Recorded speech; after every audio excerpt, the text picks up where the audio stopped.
अपने बीच भारतीय जनता पार्टी के माननीय राष्ट्रीय प्रवक्ता प्रखर वक्ता डॉक्टर सुधांशु त्रिवेदी जी आपको संबोधित करेंगे। मेरा विनम्र निवेदन है माननीय सुधांशु जी से कि आपको संबोधित करें। मित्रों, लोकसभा चुनाव की प्रक्रिया जो आगे बढ़ती जा रही है, त्यों अपनी हार को निश्चय देखते हुए इंडी गठबंधन के नेताओं की निराशा, हताशा और कुंठा इस तथाकथित मोहब्बत की दुकान के अंदर से एक जहरीली जुबान के रूप में सामने आती जा रही है। पहले भी प्रधानमंत्री श्री नरेंद्र मोदी जी के प्रति एहसास कमतरी यानी इंफीरियरिटी कॉम्प्लेक्स, ईर्ष्या और ग्लानि के कारण अनेक प्रकार के आपत्तिजनक, अभद्र, निंदनीय बयान दिए गए।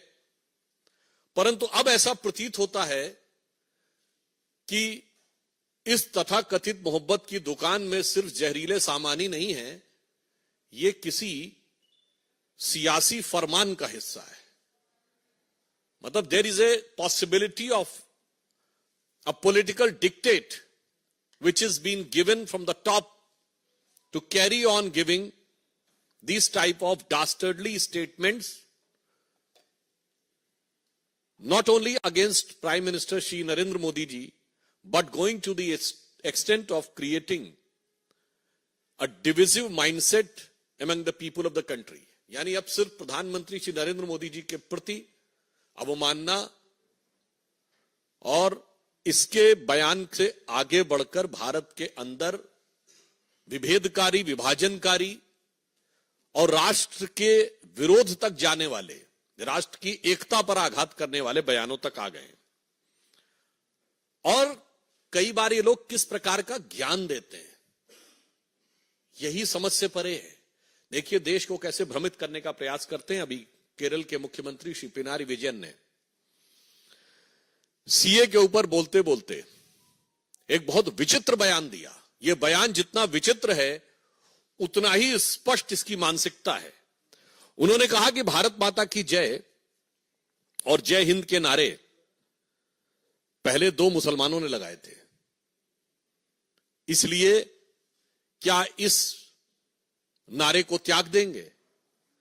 पहली विभाजनकारी मानसिकता यही है कि ये भारत माता की जय और जय हिंद के नारे एक भारतीय ने लगाए, ये नहीं दिखाई पड़ता है, उसमें हिंदू और मुसलमान दिखाई पड़ता है। दूसरी बात,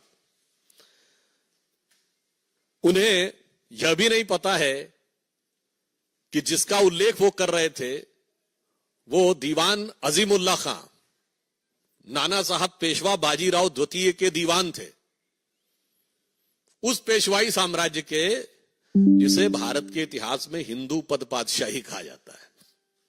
तो देखिए आधा अधूरा ज्ञान, टकराव करने के लिए सब कुछ।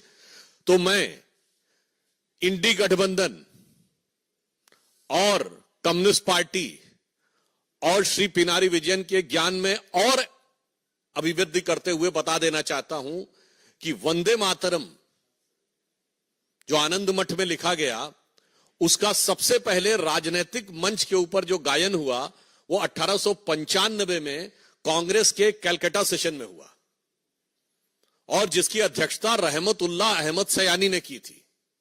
यही तो मैं कहना चाहता हूं, ये सब भारत की एकता के प्रतीक थे, मगर सियासत के मकड़ जाल में इन लोगों ने इन चीजों को इस रूप में प्रस्तुत कर दिया कि भारत की एकता के प्रतीक उद्घोषों को सांप्रदायिकता का प्रतीक बनाने का प्रयास किया। और जो चाल 100 साल पहले थी वो आज 100 साल बाद भी वही फितरत है। कृपया भारत की एकता और भारत के गौरव के उद्घोषों के ऊपर विभाजनकारी राजनीति से परहेज करना चाहिए। और पुनः मैं कह रहा हूं, इंडी गठबंधन इस बात का जवाब दे पूरी बात की ये आई कहां से।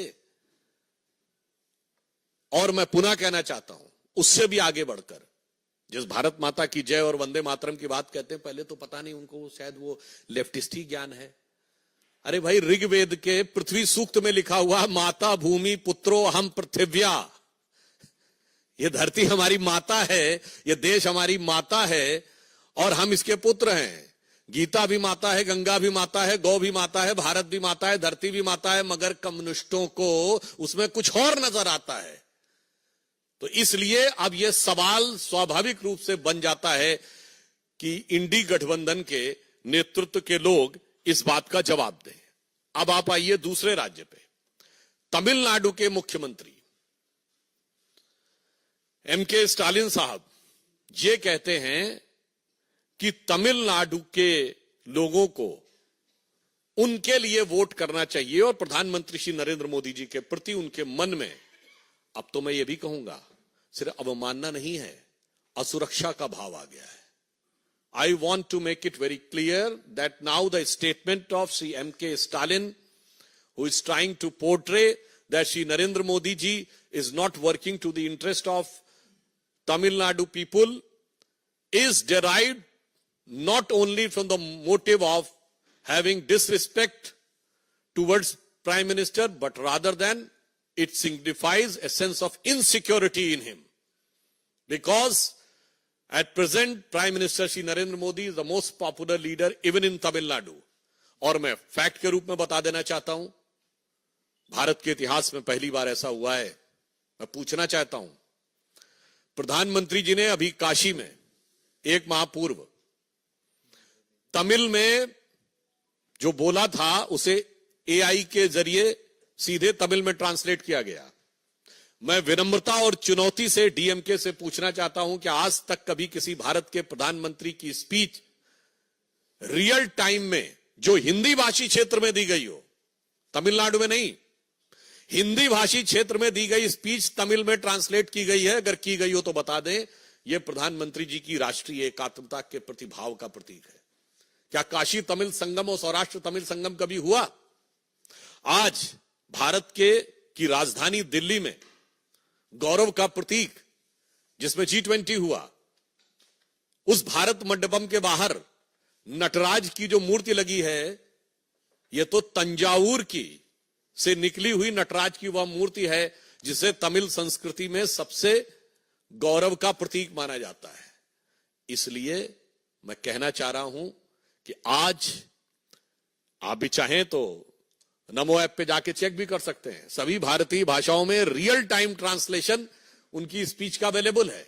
भारतीय भाषाओं के प्रति जो सम्मान और उनके विकास के लिए जो कार्य प्रधानमंत्री मोदी जी ने किया है, शायद ये इन नेताओं के मन में असुरक्षा का भाव उत्पन्न करता जा रहा है।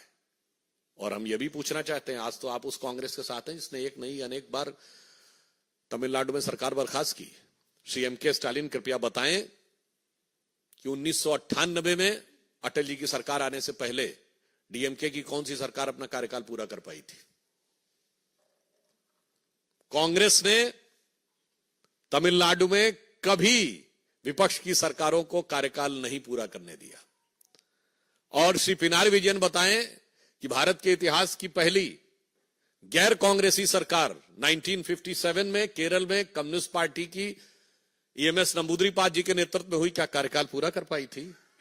इसलिए जिनका अतीत इतना खतरनाक है वो आज के यथार्थ से डर रहे हैं। Those who are having this type of dark past, now they are fearful of the present day ground realities, which is having a very huge support from the grassroots level in favor of Shri Narendra Modi. तीसरा, कर्नाटक से। अब बताइए, कर्नाटक के कांग्रेस सरकार के संस्कृति मंत्री श्री शिवराज तंगडाडी ने बयान दिया है कि जो छात्र मोदी मोदी के नारे लगाए उनके ऊपर थप्पड़ मारने चाहिए। मैं पूरे देश के जो भी इंटेलेक्चुअल एस्टेब्लिशमेंट के लोग हैं, अपार्ट फ्रॉम इंडी गठबंधन, पूछना चाहता हूं, क्या इस देश में लोकतंत्र को समाप्त करने का अरण्य रोदन करने वाले,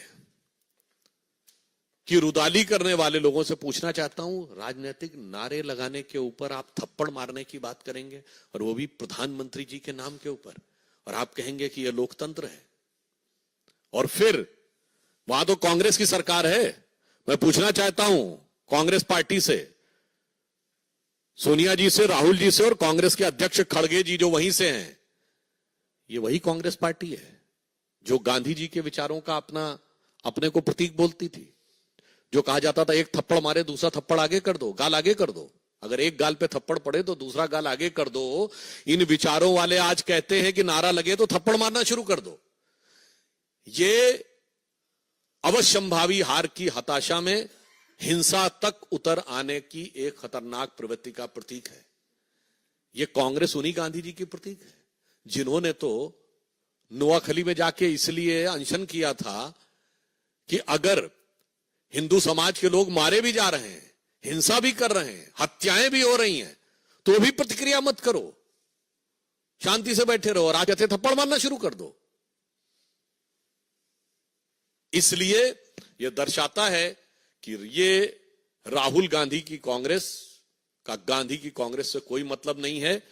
केरल का बयान इंडी गठबंधन के सीएम, तमिलनाडु का बयान इंडी गठबंधन के सीएम और कर्नाटक जहां प्रत्यक्ष कांग्रेस की सरकार है, कम से कम कांग्रेस को आज स्पष्ट रूप से यह बताना चाहिए कि इस प्रकार के विभाजनकारी, इस प्रकार के विभेदकारी और इस प्रकार के हिंसात्मक, these type of divisive and violence provoking statements are having any relevance in the democracy or not।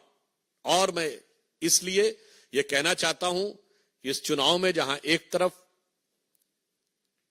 Bharatiya Janata party और एनडीए प्रधानमंत्री श्री नरेंद्र मोदी जी के जांचे परखे और खरे नेतृत्व में प्रखरता के साथ जन जन का समर्थन लेते हुए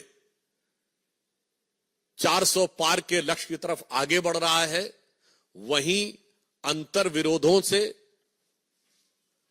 कुंठा और अवसाद से ग्रस्त होकर अनेक प्रकार के नकारात्मक बयानों को देते हुए यह तथाकथित इंडी गठबंधन सिर्फ पराजय नहीं, मैं कहूंगा आत्मघात की तरफ आगे बढ़ रहा है।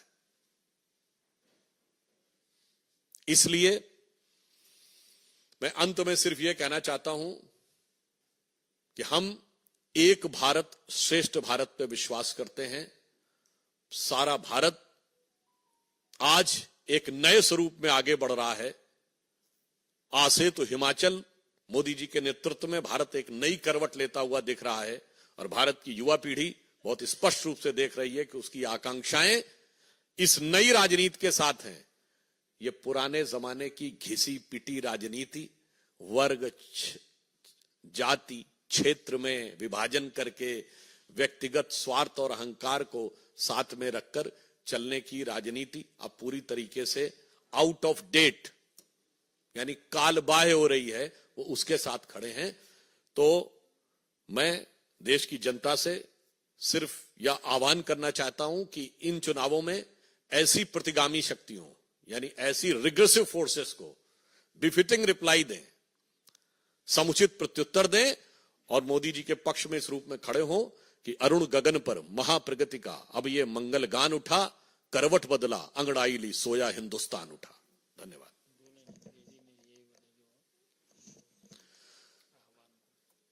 Lastly, I would like to urge and request to youth of this country that the time has come to come along with Prime Minister Shri Narendra Modi ji for ushering India into a new era which will make it economic superpower, the most prominent country in the world, which is its legitimate and designated place since most of the time in the history. The time has come.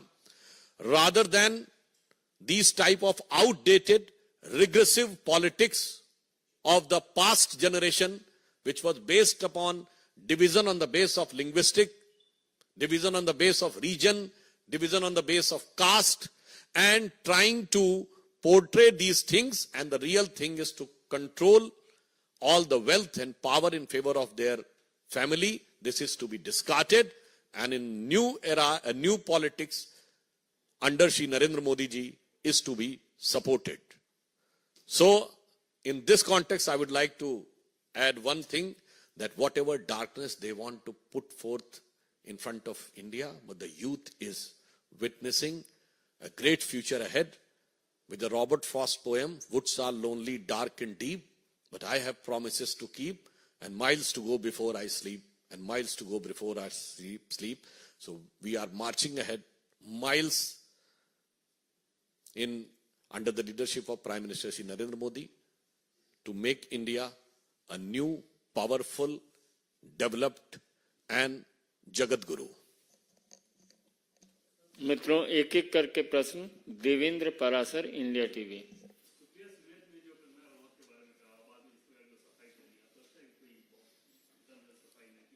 एक बात में तो बहुत दम है। उन्होंने कहा कि हमारे अकाउंट जो थे वो दूसरे कई लोग डील कर रहे थे। पहले उनकी गठबंधन की एक नेता है जिनके प्रश्न वाले अकाउंट विदेश से डील हो रहे थे। अब कांग्रेस की, आप ये समझिए, जो सोशल मीडिया की चेयरपर्सन है वो कह रही है उनके अकाउंट कई लोग डील करते हैं। बहुत साफ है कि कांग्रेस की जो बातें हैं, इनके अकाउंट्स कहां से डील होते हैं, ये देश को समझना चाहिए। कौन कौन सी शक्तियां डिजिग्नेटेड डिजाइन मैसेजेस भेज देती हैं जो सीधे एज इट इज कर दिए जाते हैं, ये अपने आप में इस बात को प्रमाणित करता है कि कांग्रेस और इंडी गठबंधन किसी अज्ञात शक्तियों के हाथ में खेल रहा है। एक मिनट सर। हिमांशु, आज तक। सर, आपकी पार्टी के एमपी हैं दिलीप घोष, उन्होंने आज एक बयान दिया है। बंगाल की मुख्यमंत्री गोवा में जाकर कहती है मैं गोवा की बेटी हूँ, त्रिपुरा में कहती है मैं त्रिपुरा की बेटी हूँ, और ये बताएं कि वो उनके पिता कौन है, ऐसे किसी की बेटी ना बन जाए। देखिए, इस बयान के संदर्भ में मुझे जानकारी नहीं है, मगर मैं इतना जरूर कहना चाहता हूं कि हम सब भारतीय जनता पार्टी के कार्यकर्ता और यह मानते हैं कि हर भारतवासी भारत मां का ही बेटा और बेटी है, और हम सब उस भाव में विश्वास रखते हैं, तेरा वैभव अमर रहे मां, हम दिन चार रहे न रहे। आनंद पांडे, टीवी 9।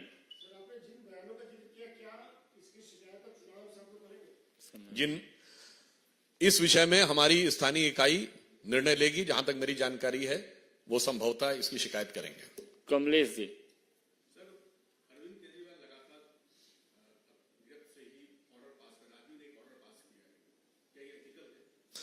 देखिए, ये नई राजनीति का नया किरदार है कि कट्टर ईमानदार कारागार से आदेश पारित कर रहे हैं।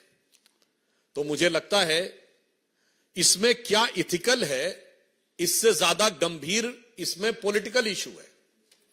ये देश की जनता के सामने एक बात बहुत साफ करता है कि जो लोग आके दावा करते हैं ना कि हम आएंगे और नई राजनीति लाएंगे, नया सवेरा लाएंगे, उनकी असलियत क्या होती है वो दिख गया।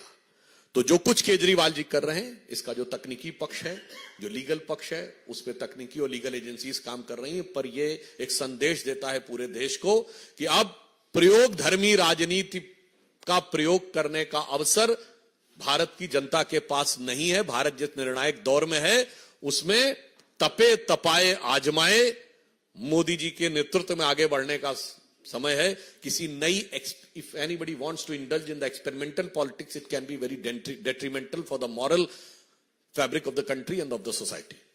ऐश्वर्या पालीवाल। रविकांत राय। सर, समाजवादी पार्टी के नेता हैं एसटी हसन, उन्होंने कहा है कि हमें परवरदिगार पे पूरा भरोसा है, इंशाअल्लाह इस बार जालिम का खात्मा होगा। हम किसी का नहीं लिया, लेकिन कम्युनिकेशन आप जो उन्होंने कहा है, तो मैं भी ये कहना चाहता हूं, अब उन्होंने परवरदिगार का नाम लिया तो मैं उसी पे उनको जवाब दे देना चाहता हूं कि साहब वो मोदी विरोध की नफरत में इस कदर एहसास कमतरी से वाबस्ता है कि उन्हें समझ में नहीं आ रहा कि हकीकत क्या है। तो जिसे कहते हैं, और इतनी दरार उनके दरो दीवार पे है कि परवरदिगार भी उसे बचा पाएंगे नहीं, मैं नहीं कह सकता। तो मैं उनके लिए कहना चाहता हूं कि इस गठबंधन में नहीं दिखती किसी को कोई दरार, क्योंकि हर दीवार पे चिपके हैं मोदी विरोध के इश्तेहार, और इस सिरे से उस सिरे तक सब शरीके जुर्म हैं। कोई तो जमानत पर रिहा है, कोई है फरार। इसलिए अब उनके लोग ही उनसे आजिज होकर, और देश की जनता कह रही है कि उनके लोग यानी मैं केटी हसन और समाजवादी पार्टी के लोगों के लिए कहना चाहता हूं कि ये रश्क जन्नत अब मुझे रास आती नहीं, मैं तो जहन्नुम में ही खुश था, ऐ मेरे परवरदिगार। Mohit Bhatt, Times Now. Yesterday, when this controversy broke out, both HS Ahir, Congress leader Supriya Shinde, on the same day tweeted a derogatory statement about Kamna. Again, they both said that somebody else accessed it, but two leaders making same statement on same day, sir. Do you think it's part of a larger plan? How do you think? That's why I have used the word that consistently these type of negative, dastardly statements are coming not by just by default, it is coming by design. इसीलिए मैंने कहा कि नफरत की दुकान के ये जहरीले सामान किसी सियासी फरमान के आधार पर आ रहे हैं. There is a political dictate which has been designed to create a negative atmosphere because उनको पता है कि पॉजिटिव पर तो वो कोई बात करने की स्थिति में नहीं. प्रज्ञा साक्षी। सर, अधीर रंजन चौधरी जी का बयान आया है, उन्होंने कहा है कि वरुण गांधी को बीजेपी ने टिकट इसलिए नहीं दिया क्योंकि वो गांधी फैमिली से हैं, उनको हमारे साथ आना चाहिए, हम उनको चुनाव लड़ेंगे। कांग्रेस के नेता प्रतिपक्ष हैं, वो राहुल गांधी जी के बयान के बारे में तो बता नहीं सकते हैं कि अभी तक राहुल गांधी का टिकट अमेठी से क्यों नहीं घोषित हुआ है, और वो अगर हमारे बारे में बोल रहे हैं तो मुझे लगता है कि उनको अपने बारे में सोचना चाहिए. और फिर अगर वो ये कह रहे हैं तो इसका मतलब वो मान रहे हैं कि भारतीय जनता पार्टी का कोई युवा नेता जो मोदी जी की सेना का है वो बड़ा नेता तो है. मतलब अब उनके बड़े नेता कितने बड़े हैं और कितने छोटे हैं उनके बयान से साबित हो जाता है. बहुत बहुत धन्यवाद।